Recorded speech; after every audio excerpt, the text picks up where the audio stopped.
નિહાળી શકો છો કે મધર ટેરેસા સ્કૂલ શેલા બોપલના બાળકો સ્કૂલેથી છૂટીને પોતાના ઘરે જવા માટે બસ તરફ જઈ રહ્યા છે. બાળકો બસમાં બેસી ખિલખિલાટ કરી રહ્યા છે. સ્કૂલથી ઘરે જવાનો આનંદ અનેરો હોય છે. આપ જોઈ શકો છો કે બસ બાળકોને લઈને સ્કૂલથી નીકળી ગઈ છે, પણ આ શું? અચાનક બસને રોકી દેવામાં આવી છે. અરે બાપરે, આ આતંકવાદી હુમલો લાગે છે. આતંકવાદીઓએ બસને રોકી દીધી છે અને તેઓ એને બાનમાં લઈ લીધી છે. ધમાકાના અવાજથી બાળકો ભયભીત છે. બસના ડ્રાઈવરને પણ પોતે જે જગ્યાએ લઈ જવું છે ત્યાં કહેવામાં આવ્યું છે. તેમના બસની ગતિ પણ એ જ વધારી દેવાઈ છે અને જ્યાં તેઓ કહે છે ત્યાં એ લોકો લઈ જઈ રહ્યા છે. બાળકો રડારોળ કરી રહ્યા છે અને ત્યાં તમે હુમલા જોઈ શકો છો. પણ સ્થાનિકો દ્વારા અમદાવાદ ગ્રામ્ય કંટ્રોલ રૂમમાં સમગ્ર ઘટનાની જાણ થઈ ગઈ છે. અમદાવાદના એસપી શ્રી ઓમપ્રકાશ જાટ સાહેબે એસઓજીના પોલીસ ઇન્સ્પેક્ટર શ્રી એસ.એન. રામાણીને બસ ઇન્ટરવેન્શન કરી બાળકોને સહી સલામત છોડાવવા સૂચન કરેલ છે. તેમજ બોપલ પોલીસ સ્ટેશનના અધિકારીઓને બસના રૂટને ટ્રેક કરવા પણ સૂચન કરવામાં આવ્યું છે. એસઓજીના કમાન્ડોઝ અત્યાધુનિક સુરક્ષા ઉપકરણો તેમજ હથિયારોથી લેસ થઈ આધુનિક વાહનો સાથે રિપોર્ટ કરી રહ્યા છે અને સમગ્ર ઓપરેશન કઈ રીતે કરવામાં આવશે તે અંગેના સૂચન પણ શ્રી એસ.એન. રામાણી દ્વારા કરવામાં આવી રહ્યા છે. આપ જોઈ શકો છો કે આપણા અત્યાધુનિક સુરક્ષા ઉપકરણો સાથે અને હથિયાર સાથે આપણા એસઓજીના જાંબાઝ સિપાહી આ બસનો પીછો કરી રહ્યા છે. તેમને ભાળ મળી છે, તેમને ટ્રેક મળી છે કે આ બસ અત્યારે ક્યાં છે. તેઓ બસનો ખૂબ જ સાવધાની પૂર્વક પીછો કરી રહ્યા છે જેથી કરીને આતંકવાદી કોઈ પણ બાળકને ઈજા ન પહોંચાડે.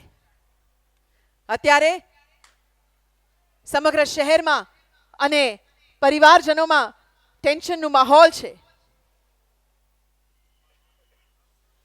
ખૂબ ઝડપથી આપણા એસઓજીના કમાન્ડો દ્વારા બસનો પીછો થઈ રહ્યો છે.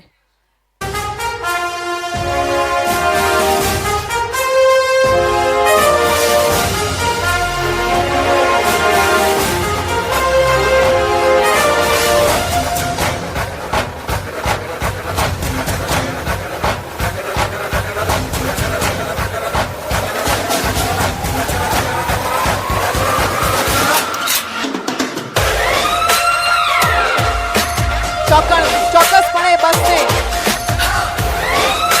ઘેરી લેશે એસઓજીની ટીમ.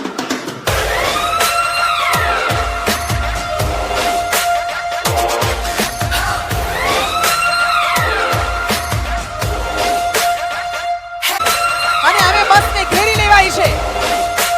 આપણા એસઓજીના કમાન્ડો દ્વારા બસને ઘેરી લેવામાં આવી છે.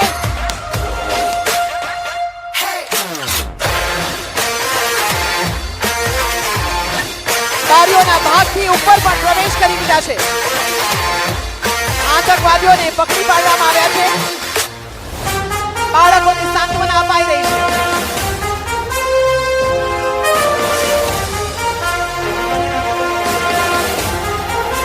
આતંકવાદીઓને બસમાંથી ઉતારી દેવામાં આવ્યા છે. એક પછી એક તેઓના નાપાક ઇરાદો અહીંયા ખત્મ થતા જણાઈ રહ્યા છે.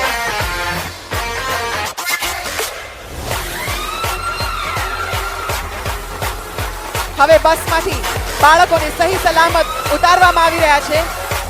ભયભીત બાળકોને હવે થોડી શાંતિ થઈ છે કારણ કે તેઓ હવે સુરક્ષિત હાથોમાં છે. સમગ્ર ઘટનાને ખૂબ જ સાવચેતીપૂર્વક ધ્યાનમાં લઈ રહ્યા છે જેથી કરીને કોઈ પણ આતંકવાદી બચી ના શકે. અને હવે આવી પહોંચી છે લોકલ પીડીડીએસ ટીમ અહીંયા પહોંચી ગઈ છે. ડોગ સ્ક્વોડ દ્વારા નિરીક્ષણ કરાઈ રહ્યું છે કે અન્ય કોઈ વિસ્ફોટક કે ઘાતક વસ્તુ નથી ને. બસનું પણ સઘન ચેકિંગ કરવામાં આવી રહ્યું છે. વધુ ખાતરી માટે આતંકવાદીઓની પણ સઘન તપાસ કરવામાં આવી છે. હવે લોકલ પોલીસ અને 108 પણ આવી પહોંચી છે. લોકલ પોલીસ હવે આ આતંકવાદીઓને કબજે લેશે. 108 ઘાયલ અને પ્રાથમિક સારવાર કરશે. અને આ આતંકવાદીઓ જે નાપાક ઇરાદાથી આવ્યા હતા તેઓને પકડી લેવામાં આવ્યા છે. ધરતી ધ્રુજાવે છે, બધા કાયરને હાકથી ભગાવે છે. જેને પણ વાગ્યું છે તેને પ્રાથમિક સારવાર અપાઈ રહી છે. ધરતી ધ્રુજાવે છે, બધા કાયરને આ છે આપણા ભગાવે છે. એસઓજી રગે રગમાં લોકલ ક્રાઇમ બ્રાન્ચ અને બીડીએસની ટીમના જાંબાઝ જવાનો. ખૂબ તાળીઓ સાથે તેઓના પ્રયાસને વધાવીએ. તમામ બાળકોને સકુશળ બચાવી લેવામાં આવ્યા છે. They are reporting now.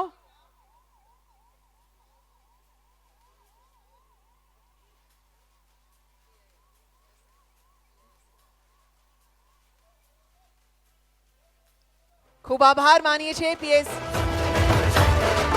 SN Ramani સાહેબનો.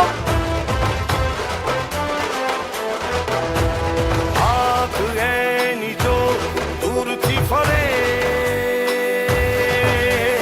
શત્રુ કોઈના સામે ટકે, શાંત સ્થિર દેશની અખંડતા, મેરું ઊભો, એકતા અને પ્રભુતાને નુકસાન પહોંચાડવા માટે આતંકવાદી તત્વો વારંવાર કાવતરા ઘડતા રહે છે અને આવા દરેક પ્રયાસોને નિષ્ફળ બનાવવા માટે સેનાના સભ્યો અને રાજ્યના પોલીસ દળની અતિ મહત્વપૂર્ણ ભૂમિકા રહે છે. ફરી એકવાર તાળીઓ સાથે આભાર વ્યક્ત કરીએ આપણા દેશના વીર જવાનોનો.